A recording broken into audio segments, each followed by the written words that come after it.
പ്രിയപ്പെട്ട സഹോദരി സഹോദരന്മാരെ, ഞങ്ങൾ നിങ്ങൾക്കായി ഒരു സദ്വാർത്തയുമായിട്ടാണ് വന്നിട്ടുള്ളത്.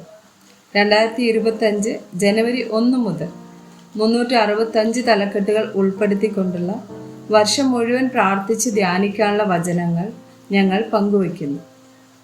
എല്ലാ ദിവസവും ഞങ്ങൾ ഒരു തലക്കെട്ടും അതുമായി ബന്ധപ്പെട്ട വചനങ്ങളും അയച്ചു തരുന്നതായിരിക്കും.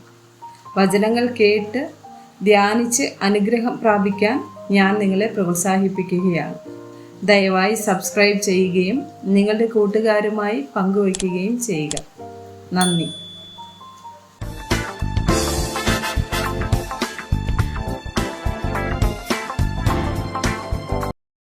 ദിവസം 242 അടിച്ചമർത്തൽ അല്ലെങ്കിൽ പീഡിപ്പിക്കൽ.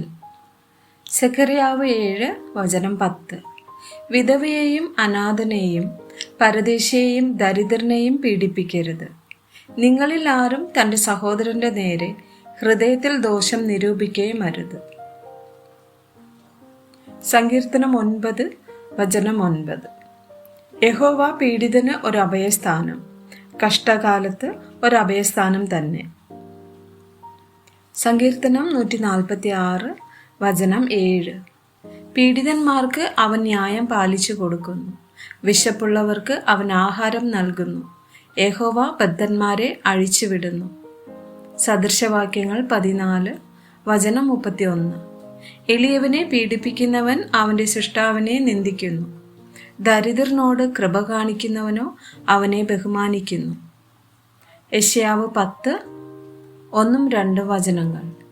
ദരിദ്രന്മാരുടെ ന്യായം മറിച്ചു കളവാനും എൻ്റെ ജനത്തിലെ എളിയവരുടെ അവകാശം ഇല്ലാതാക്കുവാനും വിധവമാർ തങ്ങൾക്ക് കൊള്ളയായി തീരുവാനും അനാഥന്മാരെ തങ്ങൾക്ക് ഇരയാക്കുവാനും തക്കവണ്ണം നീതികെട്ട ചട്ടം നിയമിക്കുന്നവർക്കും അനർത്ഥം എഴുതി വയ്ക്കുന്ന എഴുത്തുകാർക്കും അയ്യോ കഷ്ടം. സങ്കീർത്തനം 72 വചനം 4. ജനത്തിൽ എളിയവർക്ക് അവൻ ന്യായം പാലിച്ചു കൊടുക്കട്ടെ. ദരിദ്ര ജനത്തെ അവൻ രക്ഷിക്കുകയും പീഡിപ്പിക്കുന്നവനെ തകർത്ത് കളയുകയും ചെയ്യട്ടെ. യെശയ്യാവ് 1 വചനം 17. നന്മ ചെയ്യുവാൻ പഠിപ്പിൻ, ന്യായം അന്വേഷിപ്പിൻ, പീഡിപ്പിക്കുന്നവനെ നേർവഴിക്കാക്കുവിൻ, അനാഥന് ന്യായം നടത്തി കൊടുപ്പിൻ, വിധവയ്ക്ക് വേണ്ടി വ്യവഹരിപ്പിൻ. ആമേൻ.